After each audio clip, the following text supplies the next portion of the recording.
예, 정부가 어제 내수 활력과 민생 안정을 위한 하반기 경제정책 방향을 발표했습니다. 네, 자세한 내용 방기선 기재부 1차관과 함께 이야기 나눠보도록 하겠습니다. 안녕하세요. 안녕하세요. 자, 차관님 먼저 이 경제 성장률 얘기부터 좀 해야 될 것 같은데 앞서 이제 저희가 기사를 통해 보셨겠지만 기존에 이제 1.6%를 전망하지 않았습니까? 올해 우리나라 경제 성장률 전망치를. 근데 1.4%를 0.2%포인트 내렸습니다. 여기에는 뭐 큰 이유가 있습니까? 예, 뭐 잘 아시는 것처럼 금년도 상반기 실적이 생각보다는 조금 저조한 면이 있었습니다. 예. 유례 없이 대외 여건이 안 좋아졌고 이런 것들이 대외 의존도가 높은 우리나라의 그 수출에 악영향을 미쳤기 때문에 수출이 생각보다 덜 회복이 돼서 저희가 당초 1.6%에서 0.2%포인트 낮춘 1.4%를 경제 성장률을 전망을 하게 됐는데요. 예. 이러한 거의 그 배경에는 사실 네. 두 가지가 크게 있을 것 같습니다. 예. 첫째는 이제 중국의 리오프닝이 주로 이제 중국의 내수 위주로 이루어지다 보니까 우리나라의 수출에 긍정적인 영향을 미치는 수준이 좀 낮았다는 것이 하나가 있을 것이고요. 그다음에 반도체 경기가 생각보다 반등하지 못했다라는 것이 크게 두 가지가 있을 것입니다. 근데 그렇지만 하반기에 갈수록 좀 개선세가 좋아져서 하반기에는 소비도 현재와 같은 완만한 회복세가 이루어질 것 같고 수출과 투자도 지금보다는 많이 개선이 될 거기 때문에 하반기로 갈수록 저희가 나아질 것으로 보고 한 상반기에 비해서는 한 2배 정도의 성장을 이루지 않을까. 그래서 숫자로 나타나면 상반기에 한 0.9% 예. 성장을 했던 것이 하반기에는 1.8% 정도 성장을 할 거로 보고 있습니다. 네, 하반기 기대를 좀 하신다고 하셨는데 이번 경제 정책 방향 중요할 것 같거든요. 어디에 중점을 두게 되나요? 예, 우선 하반기 경제정책방은 기본적으로는 금년도 연간 경제정책 방향의 큰 틀을 유지하게 됩니다. 그것이 크게 봤을 때 이제 하반기 경기 반등을 위한 경제 활력 제고 그리고 또 민생 경제 안정, 그다음에 구조적인 문제인 이제 경제 체질 개선 네. 그리고 미래 대비 과제까지도 저희가 추진을 하게 되는데요. 우선 경제 활력을 제고하기 위해서는 저희가 수출과 투자에 많이 중점을 두고 있습니다. 우선 뭐 184조 원이 마련된 무역금융 지원을 통해서 수출을 활성화하도록 하고 사실 요즘 벤처가 어려움을 많이 겪다고 하시는데 네. 그 벤처 활성화를 위한 저희가 3법도 개정을 추진을 하려고 하고 있고요. CEO가 좀 고령화된 가업승계를 위한 가업승계의 지원도 확대를 하도록 하고 사실 코로나 기간에 영상 콘텐츠 분야에 있는 산업 계신 분들이 많이 어려움을 겪으셨죠. 그래서 네. 그분들을 위해서도 세제 지원을 거의 국가 전략 기술 수준으로 반도체 수준으로 높여서 지원을 해드리려고 하고 있습니다. 그 위에도 지역 경제 활성화를 위한 저희가 3대 프로젝트를 마련을 해서 함께 예. 추진을 하도록 하겠습니다. 그리고 민생 경제 측면에서는 뭐 생계비의 부담을 경감하는 문제, 그다음에 최근에 어려움을 겪고 있는 역전세 때문에 겪고 계시는 여러분들의 주거 부담 경감 이런 문제까지도 저희가 좀 더 강화를 하도록 네. 하고 특히 이제 약자 복지의 측면에서는 지속적으로 노력을 하도록 그렇게 하겠습니다. 예. 지금 굉장히 이제 포괄적으로 말씀해 주셔서 저희 시청자분들이 도대체 이제 뭘 이제 나한테 와닿는 건 뭐가 있을까 이제 궁금하실 텐데 좀 이제 구체적으로 좀 여쭤보도록 하겠습니다. 자, 그래서 지금 이제 얘기를 하고 있는 것 중에 하나가 유류세를 인하한 것이 계속 될 것이냐.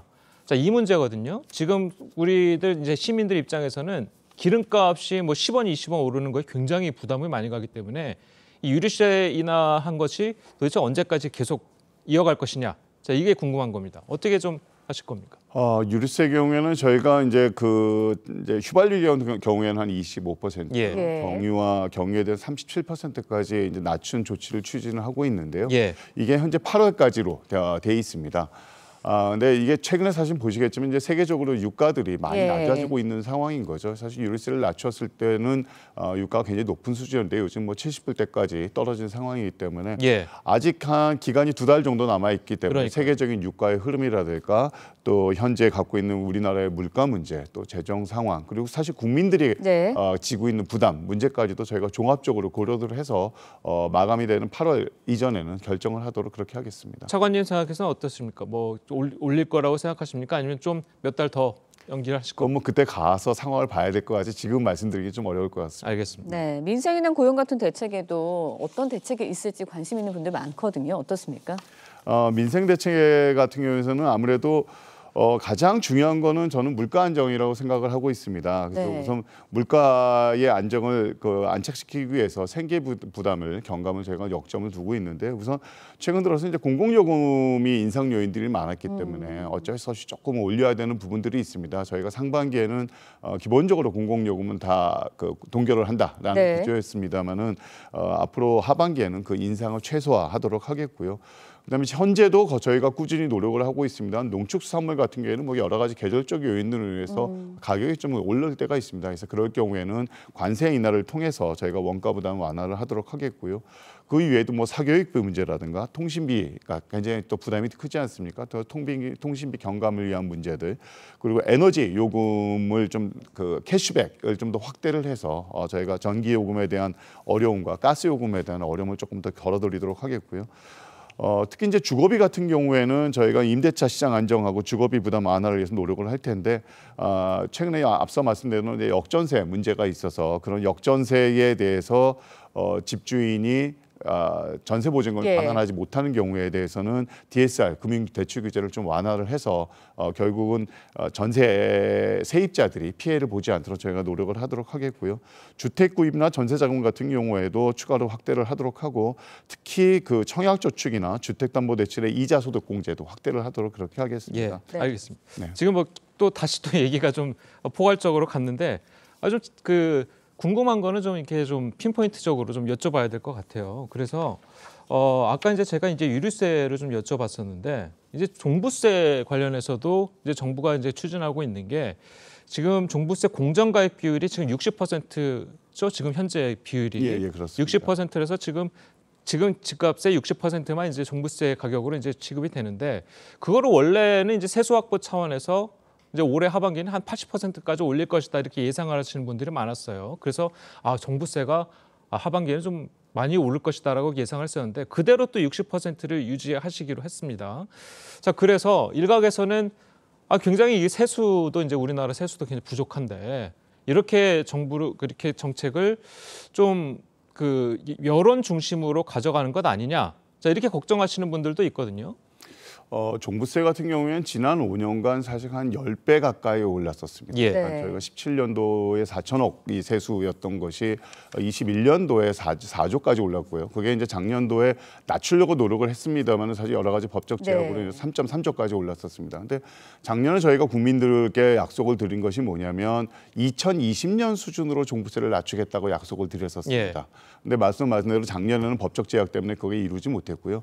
금년도에 같은 경우에는 여러 가지 공시지가도 좀 떨어지고 그다음에 현실화율도 좀 떨어지고 하면서 저희가 조금 더 요 부분은 여건은 좋아졌습니다만 사실 공정시장 가입비를 60% 정도를 해야 20년도에 거쳐진 한 1.5조 원 수준 정도의 종부세가 징수가 될 거로 지금 예상을 하고 있습니다. 그래서 그러한 여러 가지 점들을 고려를 해서 저희가 공정시장 가입비를 60% 유지했다는 걸 말씀드리고요. 사실 종부세와 같은 그 보유세를 강화를 예. 하게 되면 결국은 세입자들이 어려움을 겪게 되시는 경우가 많죠.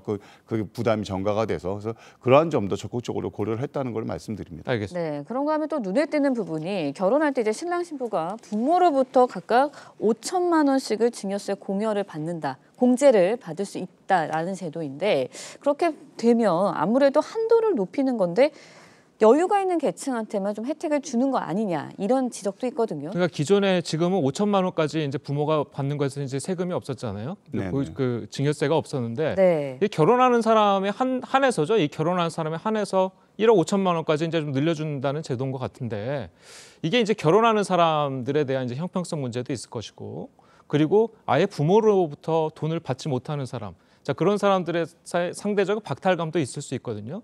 그 부분은 좀 어떻게 해결할 수 있습니까? 저희가 그래서 이번에 정책을 발표를 할 때 사실은 지금 현재 각각 5천만 원인 증여세 한도를 조금 올리긴 하는데 최종적으로 이제 규모는 결정을 하지 않고 여론 수렴을 다양하게 거쳐서 하겠다고 말씀을 드렸습니다. 예.